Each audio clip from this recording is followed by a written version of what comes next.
Okay.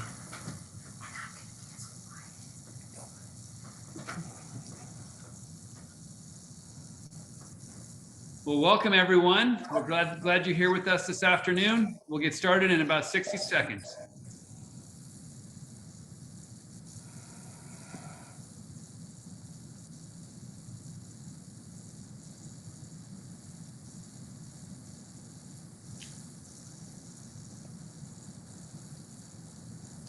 Beautiful day in Malibu. We're glad that you're here with us for this conversation with Ron Berryman, one of our alums. We'll get started in about 30 seconds. Thanks for coming today.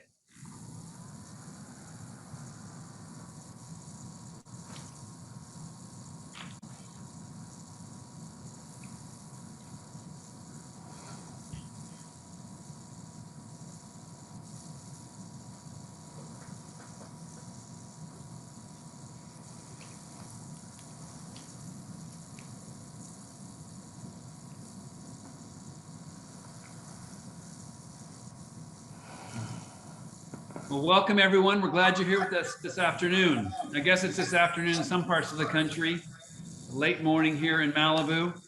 Thanks for joining us for this conversation with double alumnus, Ron Berryman. Hello. Hello, Ron. Good morning, Jim, or good afternoon, wherever they are. Yeah. To all of our friends and alumni and Pepperdine acquaintances. Glad to be here. Thank you for having me. Well, we're glad to have you join this next installment of this Coffee with Jim series, where we're having conversations with leaders in industry, with alums, with family members, to talk about the things that are happening in this world and reflect upon Pepperdine's place in that. Yeah. So we're going to start off this conversation, Ron, with just a bit of a background.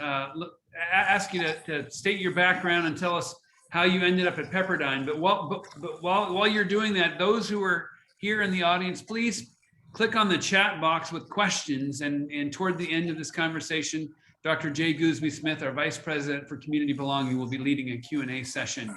So go ahead and add your questions to the chat. So Ron, tell us more about you and where you grew up and how you ended up at Pepperdine.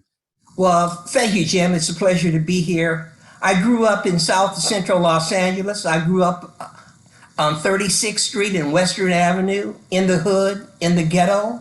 I came from a very small home, a single parent, and although it was a very small house, it was a mansion of love and hope. How far was that from Pepperdine? Pardon? How far was it, your home from Pepperdine? My home was about 5 miles or so from Pepperdine, so I was, not too far. However, when I first got introduced to Pepperdine, I was attending a parochial boys' school, a Catholic boys' school on 70th and Hoover called Mount Carmel High School. It was a Carmelite high school. And Mount Carmel, Pepperdine was very gracious to our school at the time, and we could use all of the facilities, all of the features when Pepperdine wasn't using it. So we just thought that Pepperdine was an annex of Mount Carmel. And after a couple of years, I said, boy, one day I'm going to come here. These people can't, I don't know where I would find nicer people. So that's how I originally got exposed to Pepperdine. And it's been a love affair ever since. Excellent. Well, tell us about your time at Pepperdine. What was your major? What did you study? Okay, well, initially, let me tell you a little bit more of the story that I share with a lot of my friends and family, how I was recruited to Pepperdine. Again, I'm in the hood, I'm in the ghetto, and I had, at that time, Pepperdine would send recruiters out to interview you. Okay, so I had these two gentlemen, white gentlemen, come to 36 and Western. Of course, we don't get too many white folks down over there at 36 and Western. So all the kids on the block where they were coming to my house assumed they were policemen and they were there to arrest me. So they congregated around the house and said, hey, Ronnie busted. He's getting ready to go to jail. There are 2 cops in his house. So all the neighborhood kids got together, the parents got together, they were concerned, what in the world did I do? But they were Pepperdine recruiters and they wanted to interview me, And that was Pepperdine planting seeds in the ghetto, if you will. So tell us a little bit more about that interview. How did it come about? Was this through Mount Carmel, or was it through? No, I had made application. After Carmel, I initially started at a community college. Again, we were pretty poor. I couldn't afford to pay any type of tuition of any consequence. But then I worked 2 jobs. My mom worked, saved some money, and applied to Pepperdine.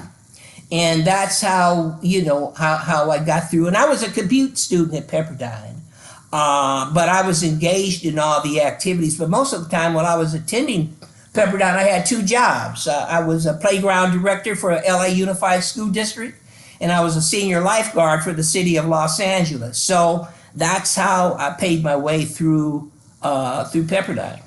So when you got to Pepperdine, obviously the interview went well, that you were admitted. When you got to Pepperdine, tell us about the culture, the experience that you had there.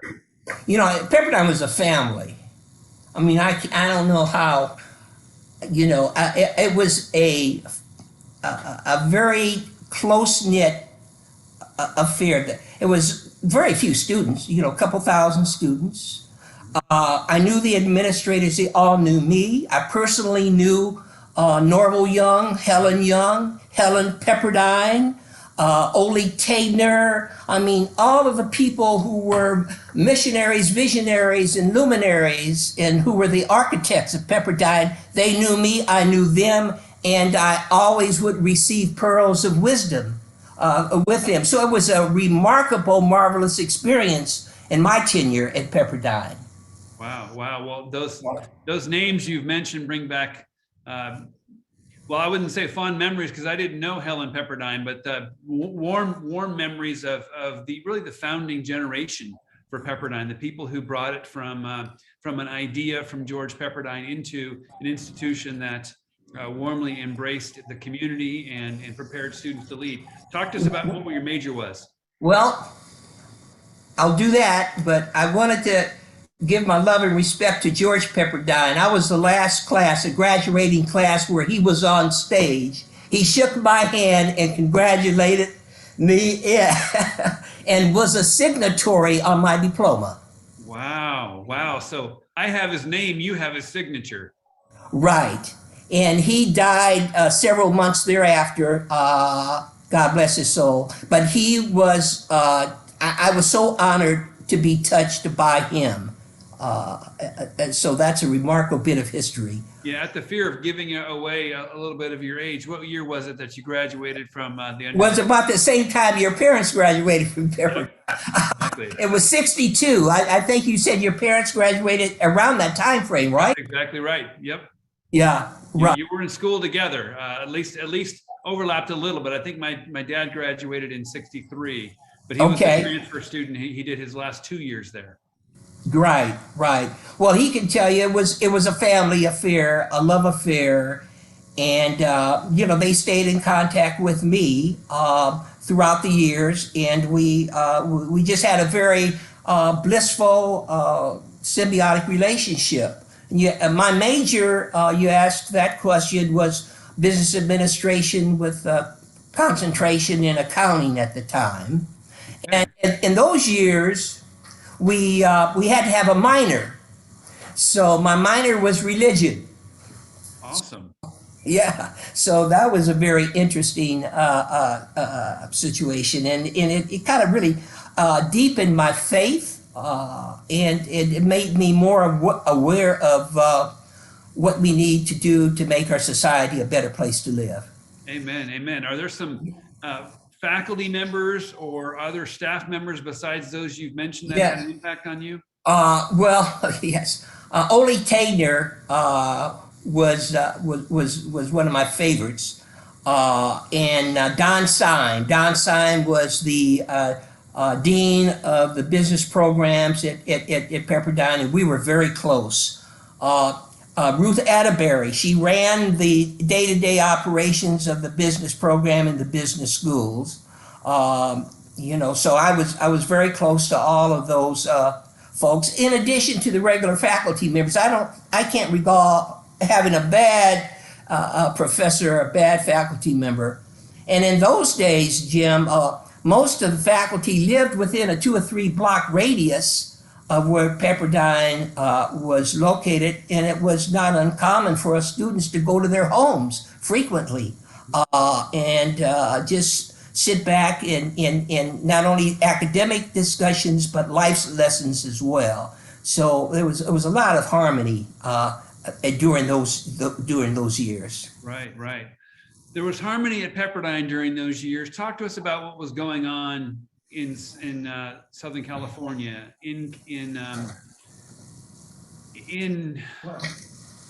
Well, South Central you Los know, Angeles. there was a disturbance of, as you know, the 1968 riots were kind of right in the heart of Pepperdine's area. The riots really started on Vermont and Florence Avenue. So that created a lot of tension for our university because we were kind of like in the heart of that. You know, it was a very delicate situation. Some of our students were alarmed about it, but I think we did very well in combating in mitigating the adverse situations. You know, we had great ambassadors and city leaders and county leaders at that time. We had Gordon Hahn and Kenneth Hahn, who were Pepperdine grads, and the Hahn family were considered the godfathers and godparents of South Central Los Angeles. So the Hahn family really took up the mantle and really had a great opportunity to dispel a lot of the negative actions during that time. So we were very fortunate to have, among other people, the Hahn family. Yeah, the Pepperdine Hahn connection continues to run deep. You know, with Jim Hahn, who was the mayor of Los Angeles, who was the son of those you were just talking about, and right. We have a long and deep connection. Talk to us about you remember obviously the situation where we lost Larry Timmons. Tell us about that time and what you knew about that situation and kind of how that impacted the community. And for those who don't know this, there was a security guard at Pepperdine named Charlie that killed a local teenager who was with some other folks playing basketball on campus, and a horrible situation. Tell us a little bit about your perspective on that, what you recall. Yeah, you know, it was kind of like a challenging time for us. As I indicated earlier, Pepperdine was a community trustee. In addition to my high school, Pepperdine would let quite a few different associations and group of children to come up and young people use the facilities, the gym, the track, the tennis court, etc. Now, this particular incident happened on a Wednesday night, and if my memory serves me correctly, I believe Wednesday was chapel night. We had religious services on Wednesday, hence the university, the facilities were not open to the public. Where a group of youngsters, black kids from the neighborhood, didn't probably realize that, and they were wanting to use the gym. And unfortunately, they couldn't use the gym, and they wouldn't leave. I was told after they were asked to. So the security guard, Charlie, I guess, confronted them a couple of times, and he made a grave mistake by pulling out a shotgun or a gun of some sort and put it on the hood of his car and told him to leave. So the argument escalated, and I guess the guard got scared. Charlie got scared and pulled the trigger accidentally, and shot this young kid, and the kid died. We did all we could. Not only did it create problems with the neighborhood, but the black students on campus at that time wanted to riot. They wanted to boycott the university, and they made several demands. So it was an issue. But I think there was great damage control, Jim. You know, I recall Norval Young, and I believe it was Howard White, went to the family of this young man and was profoundly saddened and apologized for the incident, and said that Pepperdine would pay all funeral expenses associated with the burial of this young man. Number one. Number two, we would provide the Kimmel family and all their children full scholarships to attend Pepperdine. So I think that was very gracious, and I think that was well received. And as it related to the students, were still making demands. One of the demands was that they would put a picture of Larry Kimmel in our library, which the administration complied. We did put a picture up there. The students rebelled and said we didn't have any black faculty, or we might have one. We needed more black faculty. We needed an urban studies and ethnic studies department. And I think Pepperdine did go along with that and concurred that that's probably what we needed. And I believe at that time, Pepperdine, they hired Professor Dr. Calvin Bowers, who was there for a long time. And Dr. Bowers was the first dean of the School of Urban Studies and Ethnic Studies. So then there was a building, a new edifice created on campus for the Urban Studies and Ethnic Studies program. And we were honored to have retired General Benjamin Davis to come out to dedicate the school. General Davis was the first black African-American Air Force general in the country. And he was at this time Assistant Secretary of Transportation. And he came out and he did the opening ceremonies and dedication ceremonies. And so I think that quelled a lot of animosities, and it got us back to first base and to a more, congenial relationship. Yeah, well, we still have Larry's portrait hanging in the library here at Pepperdine, and we continue to commemorate the anniversary of that tragic and senseless killing of a neighborhood youth during that time. I appreciate your reflections on this. Tell us about, you graduated from the undergraduate, and then you ended up going to our business school. And tell us about A, how did that happen, and B, kind of what distinction you then carried for the rest of time with respect to the business school. Well, at the time, Pepperdine commenced the program, or was about to commence the program, I should say. I got a call from my good friend, Dean Don Syme. And he said, Ron, we're getting ready to start a flagship program in our MBA degree. And we want you to be a member of this charter group. We want you to be a part of this flagship team. You've been one of our outstanding students, and we would love to have you join us. And I said, well, fine. I said, let me talk to Computer Sciences and see about the tuition arrangement. Well, I went to Computer Sciences Corporation, where I was working at the time, and they said, Ron, we will give you 100% tuition reimbursement for every class that you complete. So Computer Sciences Corporation, I told Don, I said, we're on. I got the green light. When do we start? So we completed the program. Computer Sciences paid for my MBA degree, and I was in the first graduating class, and there were 4 of us that graduated. There were more students in the program, but we were the first 4 to graduate. So thanks to Pepperdine and thanks to Computer Sciences Corporation, where at the time I was chief of financial planning and budgets with them, and responsible for all of the merger acquisition activity and new product development planning, etc. So we stayed with them. I stayed with them another few years, and so you became the first African-American graduate of our MBA program. Yes. Fantastic. Well, tell us what you were about to say. Your role with with computer services. Well, I was with computer sciences when that was when the MBA program started. Prior to that, I was with the National Broadcasting Company, and I was administrator of business affairs and television production for all of West Coast operations.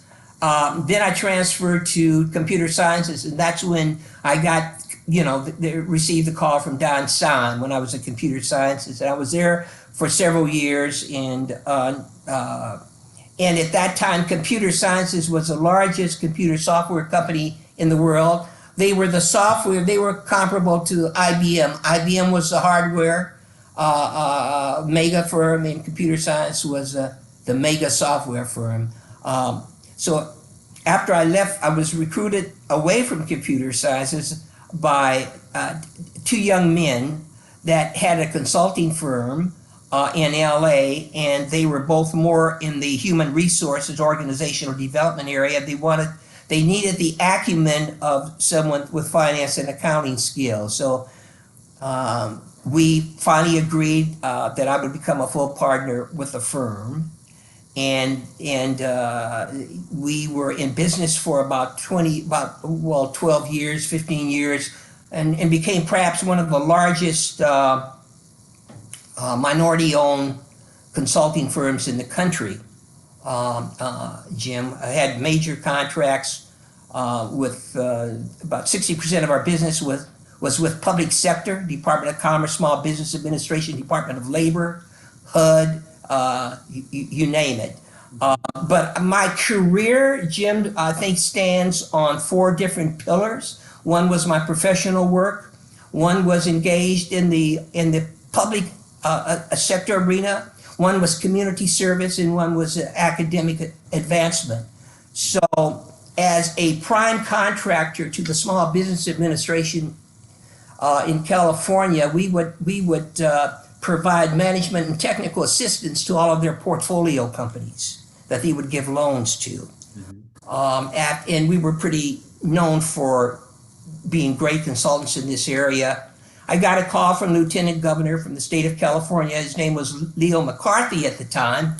And he said, Ron, you guys are doing such great work with the SBA. He said, I'd like to appoint you to a policymaking board with the state of California. I'd like for you to become a member of the Small Business Development Board in California so you can help us to enhance business opportunities for these small businesses within our state. And I said I would be happy to agree to do that. So I was with this policymaking board for the state. In the meantime, a year or two later, I got a call from the Senator Dave Roberti at the time, who was president of the California State Senate. He said, Ron, we heard a lot about you. We were wondering if you would be an advisor to our Senate Select Committee on Small Business. I said, yeah, I'd be happy to do that. And so we got additional calls from the federal government, and we were consultants and missionaries in trying to propel and promote small businesses across the board in California.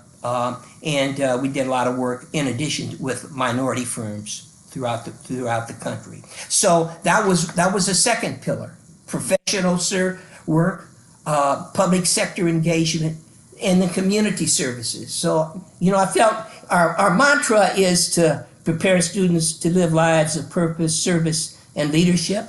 Felt we had to do something to contribute to the community.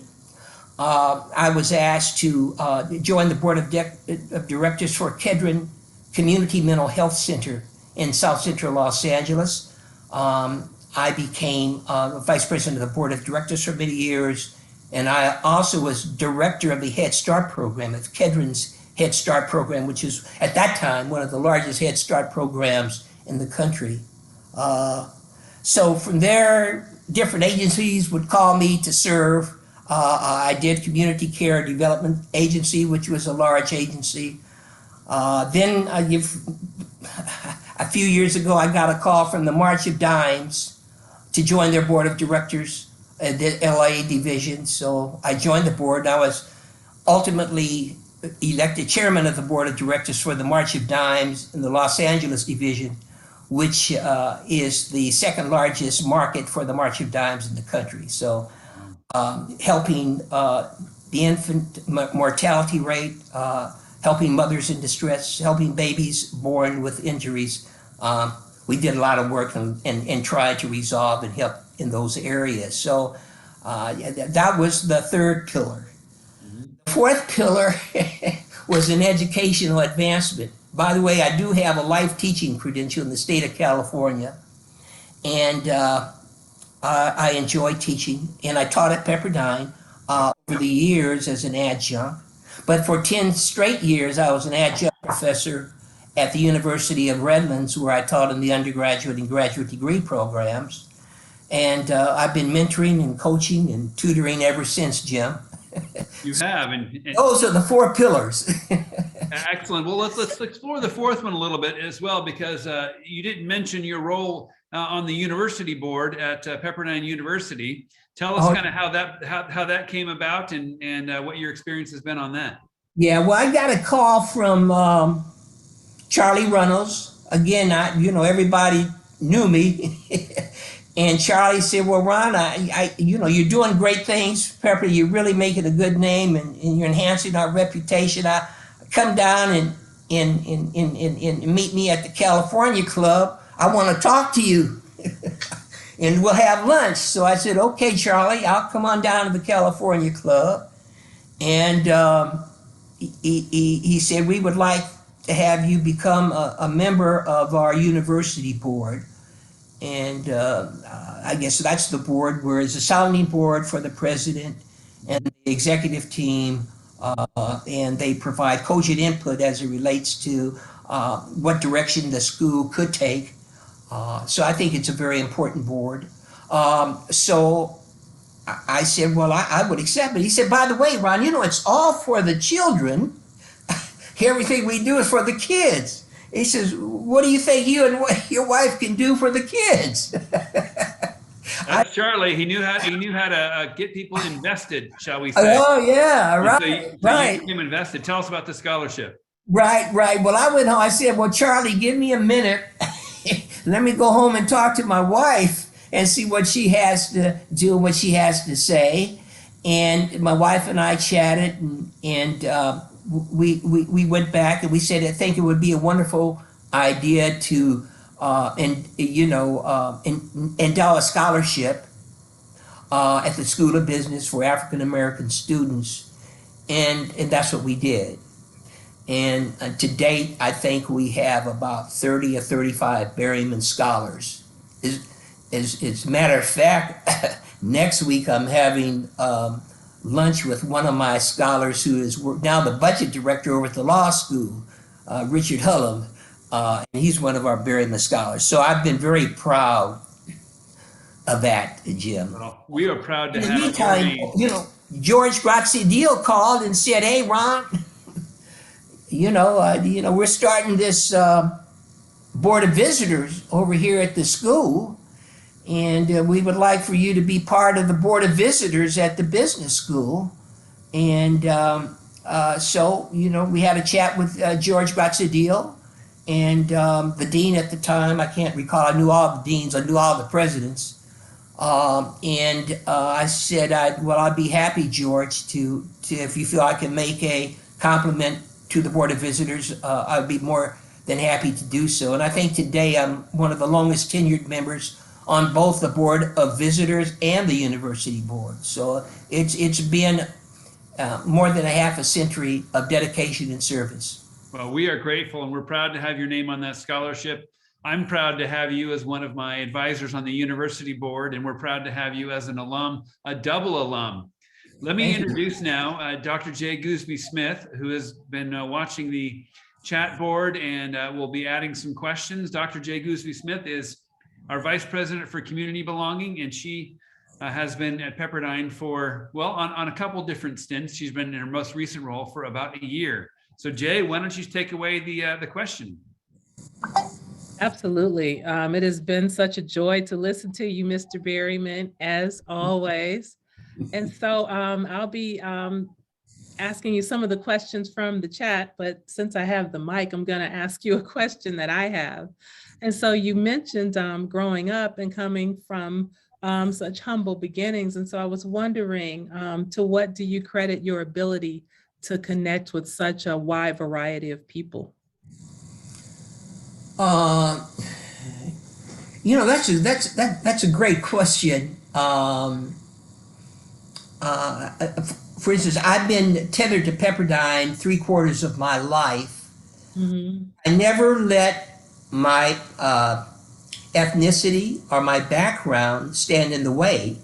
Mhm. I mean, I always treated people as peers, and it was reciprocal. And I would let people know where I would stand on certain issues, but I was very honest, and I tried to be an example. I would, as I tell my students, and I tell my, we gotta, even though we're minorities, we gotta put points on the board. There's no sense of entitlement here. We got to make something happen. We got to put, and that's been my philosophy. For instance, when I was at Computer Sciences Corporation, we had a philosophy that you can park in the president's spot if you could get there, if you were first in line. So one of my things was, I'm gonna beat the president of the company here. So he would, when he get there, he said, "Oh, hell, Ron got my spot." And when he left, he would say, "Ron's still here." So, I mean, it's those types of interactions. I mean, we had to do good work. Mhm. We had to do exceptional work. And as a result, we created a lot of friendships. And we were able to seal and cement professional engagements Mhm.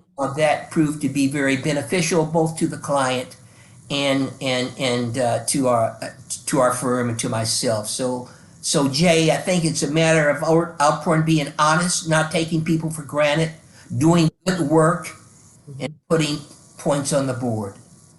Excellent, excellent. Thank you. So from the chat, someone wants to know, how did your Pepperdine experience change you inside? Well, you know, the thing I love about Pepperdine is not only does it teach the mind, but it enhances, it strengthens the soul, Mhm. the faith-based aspect of that. I mean, we create students who will try to make a contribution not only to business or to education, but to the world community. How can we make our society a better place to live? And I think this faith-based Christian university gives us that. And we were taught that. At one time in the business school, Jay, we emphasized business ethics. And I recall 15 years or so ago, we were rated or ranked number 4 or 5 in the nation in business ethics. And I think that should still today be one of our niches, to be focused on stakeholder wealth, to be focused on the community, to be focused on our environment. And that was the indelible mark that Pepperdine passed on to me. Mhm. Sort of that triple bottom line, so to speak. Absolutely. Absolutely. Absolutely. Yes. So as Pepperdine has grown from that small college that was located in Los Angeles, and you've seen Pepperdine's growth and expansion over the years, your friend and alumna, Nicole Hall, MBA class of 2005, wants to know, what would be your hopes for the university's impact moving into the future? Well, I bleed blue and orange, Mhm. but I think we could do a much better job in the diversity area. Mhm. And I think there are three, or a couple of areas that we could improve. And I see encouragement in these areas. And let me share a couple of these items. First of all, when I look at the composition of Black and Brown students to Anglo students, I'm a little disappointed. Mhm. I think we could do better in that area. However, I see progress in that we, in one area, for example, we have an alignment, a contract with the Posse Foundation. Mhm. Thrilled to see that, where we take 10 minority kids, a minimum of 10 kids from the foundation, and we give them free tuition scholarships at Pepperdine. So I think that's an important step. I think there is a gap when we look at minority acceptance rate and our yield rate. And as you know, the yield rate represents those students who are accepted but cannot attend or will not attend. And the reason why minority folks can't attend because they can't afford to attend. So we just have to create mechanisms that will help us bridge this yield gap and propel us to engage more students. Number two. Number three, in the faculty area, I think we could do better with promoting and hiring minority professors. But again, I'm encouraged. I see a few years ago, we appointed Dr. Helen Williams to be the Dean of the School of Education and Psychology. I think that was a great move. I'm encouraged to see Jim Gash launch the program that you're engaged in, the new division of diversity, equity, and inclusion. That's remarkable progress. I just pray and hope that you have the authority and you have the responsibility to go along with it. So that's my input to you on that question. And thank you, Nicole. Nicole was a great, great worker at Pepperdine. I miss her so much. She actually ran the school for Linda Livingstone, and she did an admirable job, and she's now in North Carolina. But thank you, Nicole, for that question. Thank you. Thank you. Our next question has to do with how does your faith guide you along this path? You've accomplished so much and done so many things. How does your faith show up in your life and guide you? Well, every day I wake up and I thank the Lord for giving me another day and another opportunity to interface with children, with colleagues, and having the ability to give third-party input, honest input, cogent input to these kids. So my faith has a lot to do with it because I'm not getting paid to do this. Mm-hmm. I mean, I've been in the teaching profession 20 years. I get calls all the time from former students, and I love to have this dialogue with them. So it's because of my faith. And, I'm ecumenical by nature. I grew up a Catholic, attended Pepperdine. I majored in religion, which is Protestant-based, but I attend all churches. I love all churches. My wife's father was a Protestant minister. So I attribute everything I do, everything I accomplish as the work of the Lord, and I'm thankful that I have this opportunity to contribute in some way to the betterment of our society. Thank you. Thank you. We have Richard Hullum here who wants to say that you've been an amazing mentor and that he's very honored and blessed to be one of the recipients of the Berryman Scholarship. Well, thanks, Richard. I think we're scheduled again to have lunch with Richard next week, and I'm proud of him. I'm proud of the work that he's doing. I've followed him ever since his undergraduate days at Howard University, where he majored in actuarial sciences. And he's one of the pearls that we have. And I have so many pearls. This last week, I saw Jim on campus. I attended the graduation of my current mentee who graduated number 1 in his class. He had all straight A's, didn't get 1 B in the MBA program. Wow. And I have constant conversations with him as well. So I'm just thrilled to be able to do God's work. Amen. Amen to that.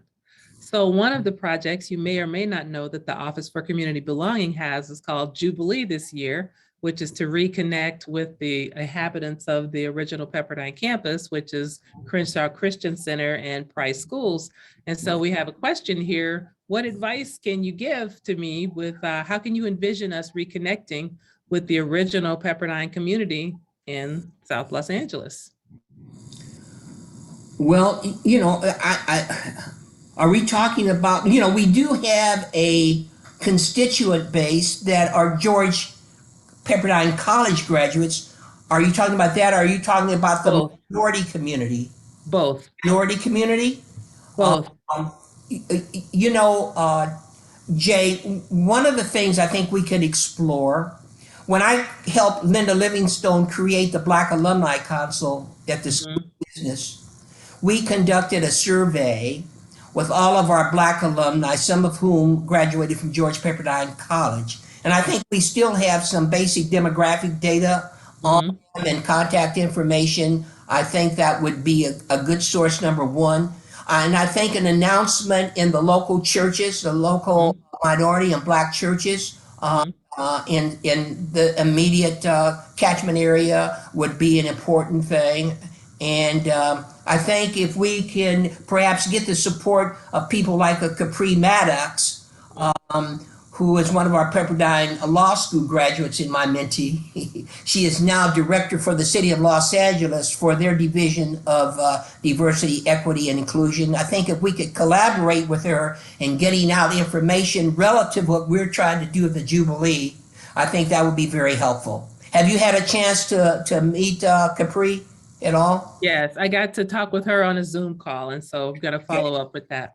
Okay, fantastic. I think we have the opportunity and the resources to complement you and make that happen. Okay. Absolutely. We'll be following up on that. We have a question about what advice do you have for young professionals who want to grow into some of the leadership positions that you've held? Well, that's a good question, and I think it's one that I always had a mentor or a coach Mhm. along the way that would give me advice.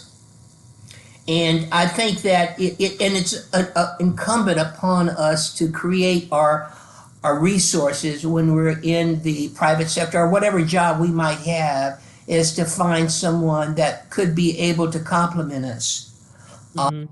and to help us. We do need the encouragement. We need part of the growth is not only your professional skills, but it's your social skills. And if Mhm. you escalate in the professional arena, the social skills become much more important. And we need to have a better dialogue with the people that we work with, the people that we report to.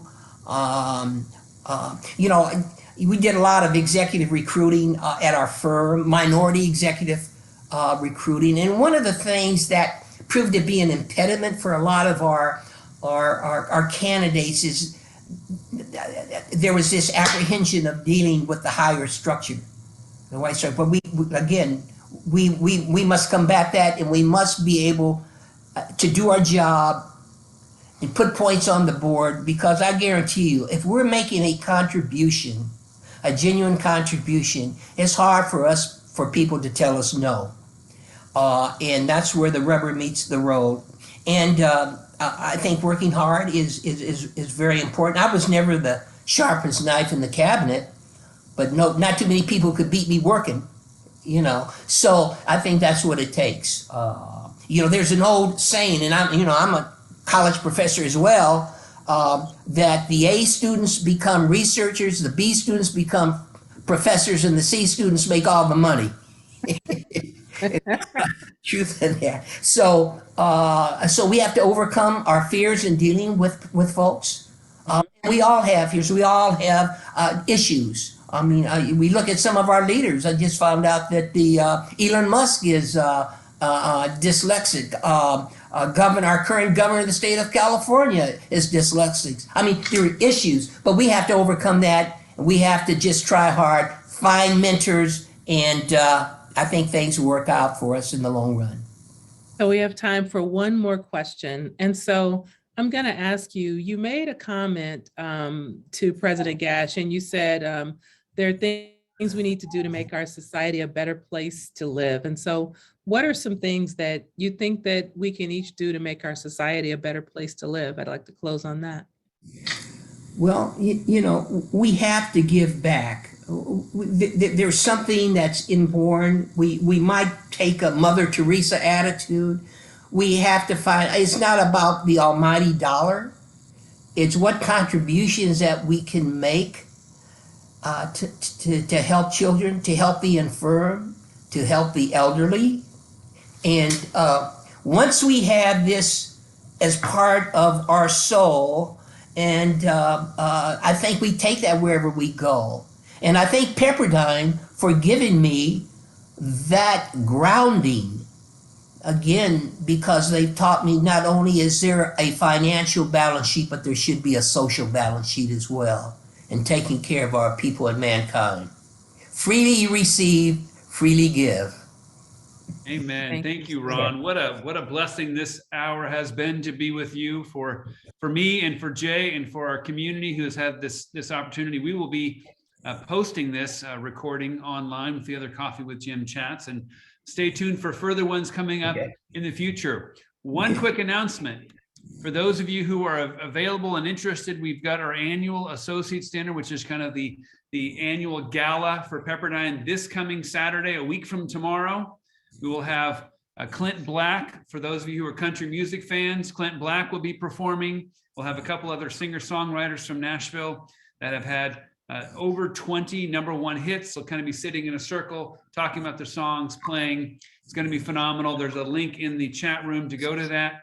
We will also have the official unveiling of the computer-generated 5-minute video of The Mountain, which is the new campus construction project up on Row Parking Lot that will have an arena, a new fitness facility, a new practice gymnasium, intramural court, a restaurant, a parking structure on campus at Pepperdine. Yes, you heard me right. A parking structure on campus at Pepperdine. We'll also be unveiling the scale model in the lobby of the Beverly Hills Hotel where we'll be having this. So come on Saturday night, a week from tomorrow, come join us. God bless you all. God bless you, Ron. You are truly a champion for Pepperdine. Thank you. Thank you very much. Thank you, Jay. Thanks, everyone. Okay.